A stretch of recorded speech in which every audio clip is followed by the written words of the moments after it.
Ok, on y va. Alors c'est parti, on va commencer par réaliser une détrempe. Voilà. Donc pour la pâte feuilletée levée, on va commencer par la farine à mettre dans un robot, le sucre, le sel, la levure boulangère Alors levure sèche ou levure fraîche, hein, c'est comme vous voulez, d'accord? et du lait. Voilà. Ce qui est important, c'est de pétrir très doucement parce que si vous donnez trop de corps, vous allez avoir une pâte trop élastique.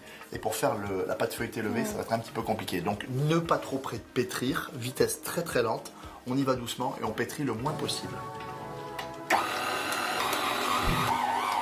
Voilà, dès que la pâte, vous voyez, elle a commencé à bouler, on la stoppe très très vite, d'accord? Parce que le problème d'un batteur, c'est qu'on a tendance à trop la travailler.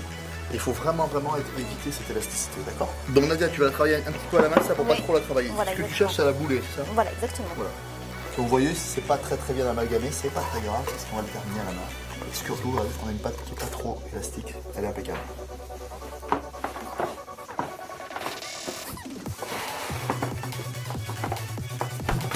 Voilà, c'est bon, c'est prêt. Je ne l'ai pas trop pétri, il faut pas.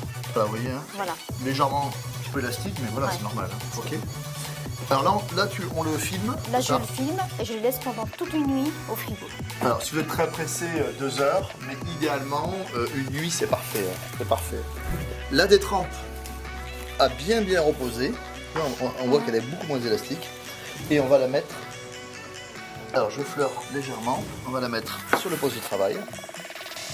Et maintenant, Nadia va faire le tourage. C'est ça? Oui.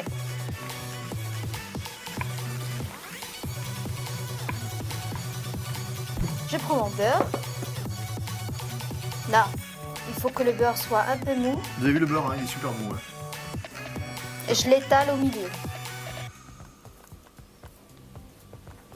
Vous avez vu, c'est comme une pizza, sauf qu'on a remplacé la sauce tomate par Du beurre. beurre. Mais sinon, c'est pas plus grave qu'une pizza. D'accord?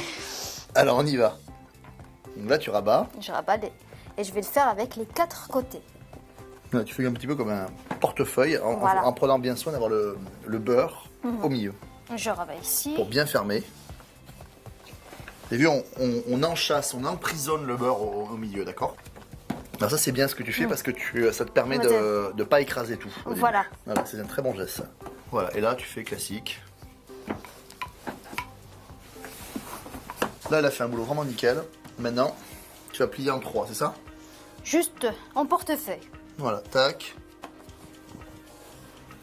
Et Et comme voilà. ça. Vous avez vu, il n'y a pas de chevauchement, là, c'est nickel. Et je vais filmer la pâte. Allez, on la filme, pour pas qu'elle croûte, hein, toujours. On va la laisser au frigo pendant 10 à 15 minutes. Minimum, hein. Si c'est 1 heure ou 2, c'est vraiment pas grave. Hein. C'est-à-dire que je pourrais presque la faire la veille, et puis on laisse passer une nuit, puis demain on s'y remet, etc. D'accord? Allez, au réfrigérateur. Allez, hop, Oui. regarde, toc. Alors un petit peu de farine, tu fleures légèrement, et idem. Là, on a déjà 9 couches. Hein, on a fait 3 x 3, vous avez vu? Et là, elle va replier en 3. On va arriver à 27 couches différentes entre la détrempe et le beurre. Là, tu as terminé le deuxième tour. Ouais. Et ce qui est important, vous voyez, c'est que vous avez toujours un joli côté et un côté qui est un tout petit peu moins beau. Il vaut mieux mettre le côté vilain à l'intérieur. Là, on fait pareil. On plie en portefeuille en 3.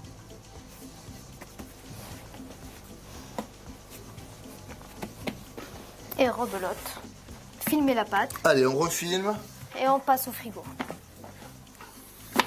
20 minutes minimum au frigo pour laisser vraiment entre les tours le temps de votre pâte de bien se reposer. Voilà, donc là on va attaquer le dernier tour. Donc là ici on a 27 couches différentes. Hein. Je te le mets ici sur le poste de travail. Et on va donner les derniers tours.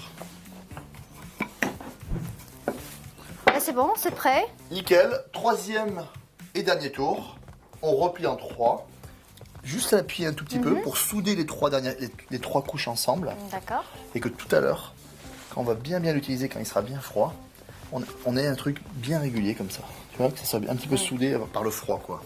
On le filme une dernière fois.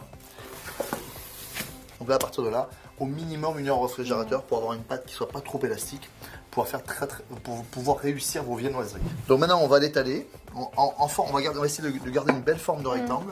Et 3-4 mm, pas trop fin, d'accord, c'est important. Alors on y va doucement. On essaie de garder la forme un petit peu rectangle. Hein. C'est bon là notre pâte, on l'a bien étalée. Vous avez vu la pizza, hein? Nickel. Ok. Tu refleures un petit peu, c'est ça? Oui, par précaution. Hop. Là, je vais juste... Tu pars. Je pars. Et maintenant, on va les couper en triangle. On fait ça. Et ici, comme ça. Voilà, comme ça. Tac. Voilà. Et on continue, regardez. Attends, on fait toute la bande. Voilà. Tac. Là, on les a tous découpés en triangle. Oui. Et là, t'as un petit truc. Oui, là je fais une toute petite incision. Bah, ça reste facultatif. 1 ça. centimètre. Oui, Voilà. c'est juste, ça m'aide à rouler le croissant en lui-même. Alors maintenant, tu vas mettre un tout petit peu d'eau, c'est ça, sur tes croissants. Ça aide. C'est facultatif, mais ça aide à coller. D'accord, légèrement. Hein. Voilà. C'est juste voilà, pour légèrement humidifier, vous voyez? Voilà. On prend les deux pointes et on commence à rouler. Voilà, tu serres un petit peu quand même. Oui, je serre. Voilà. Et je roule, je roule.